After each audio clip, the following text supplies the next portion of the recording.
Hey there guys, and welcome to another video. Today we're going to be talking about my panel that's behind me, this LG 4K 32-inch monstrosity of a monitor, and kind of why I switched to it, and kind of just a general review of the panel itself. So let's get into it.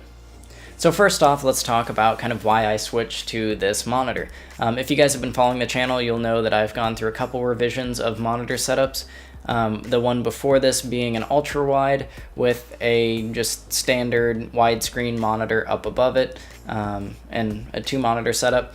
But then I got to thinking, if I get a large 4K panel, I can essentially use it like multiple monitors, because I can just use quadrants or halves of the monitor to display things, and then it's big enough and has enough resolution that it's essentially like having multiple monitors without bezels. And that's exactly how it works for me, and I'm loving it so far.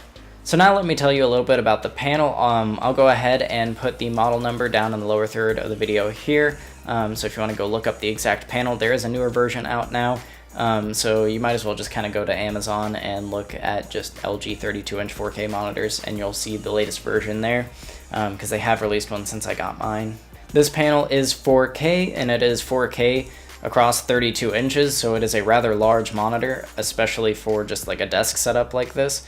Usually 32 inches would be more along the lines of a TV, not something that you just sit in front of from a short distance, but it really does kind of fill your vision, so I like it a lot from that standpoint because it's just so big, and also you just have a lot of room to work. It is a VA panel. I kind of wish it was IPS, but I understand when they're trying to produce a kind of more budget-friendly 4K 32-inch panel, if they made it an IPS panel, it would be a very large price tag. The cost to produce one of those would be rather expensive, so they went with a VA panel, which is a good middle ground. I'm really glad it's not a TN panel, because TN panels are kind of your generic cheapo gaming panels. They have nice response times, but not the greatest colors. The VA panels are really kind of the middle ground, where it's kind of cheap, pretty good response times, and pretty good colors. So I kind of like their choice there with that.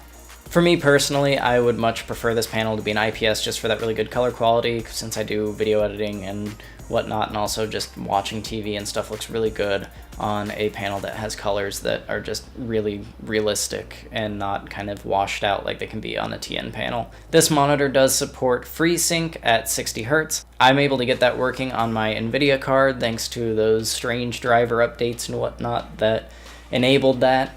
Your mileage may vary. There's no guarantees on what cards will work with FreeSync and how you're going to do it. Everybody online kind of has mixed opinions on it. I was able to get it working just by doing a couple little like flipping some settings around and whatnot, and then boom, FreeSync started working. So I'm not going to guarantee anything with that, but just know that it does work with FreeSync. If you have an AMD card, then it's just going to work right off the bat. But kind of wish it was G-Sync so it would work with NVIDIA cards since they have a bigger market share. But it's kind of whatever. Now that they're starting to open up support for FreeSync on NVIDIA cards, I'm not caring as much about that. The monitor does come with a really nice height adjustable stand. It can also kind of swivel side to side a little bit to kind of change your angle on it. Overall, I don't use that feature as much as I do the height adjustability. It's nice to have that since I have a standing desk, because sometimes I want to get a different angle on the monitor. So it's nice to have that height adjustment and also the tilt. So overall, it's a really nice monitor stand for most purposes. The base is kind of wide, so if you're worried about desk real estate, that might be a problem for you, but with a monitor this big, you have to have a wide base, otherwise it's going to tip over. It does have 3 inputs on it. You get 2 HDMIs and 1 display port. And speaking of which, it just fell asleep. Well, my computer fell asleep.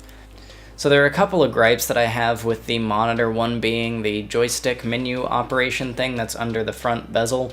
I really don't like that because I can't see the buttons. You just kind of got to feel for the joystick and have memorized what direction does what. You can read the manual to see that, but I just really don't like that because it's not very intuitive on navigating through menus and like adjusting volume and whatnot. Speaking of volume, my second gripe is the speakers on it are absolutely terrible and you should never use them. They're just absolutely awful sounding speakers. I don't even know why they were put on the monitor because they're just bad enough that nobody should ever use them. Just use something else. like headphones or external speakers. Just never use the speakers on this monitor.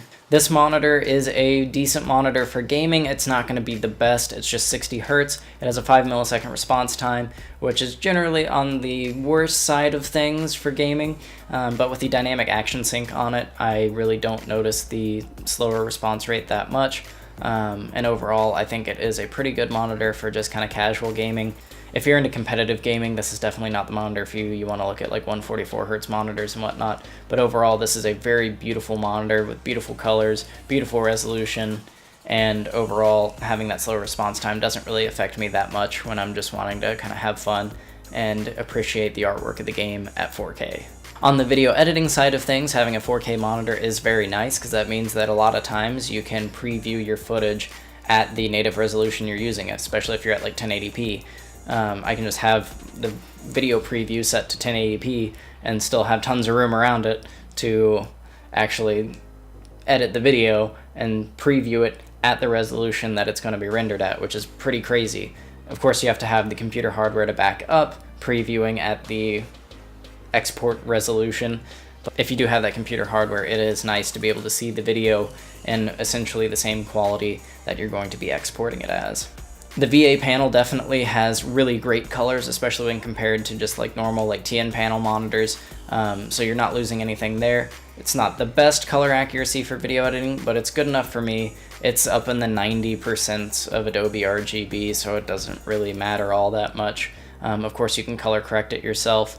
I don't know if they have any official ratings on it, but it is definitely up in the 90% of the Adobe RGB rating if you were to run the test with the calibrator and whatnot on it.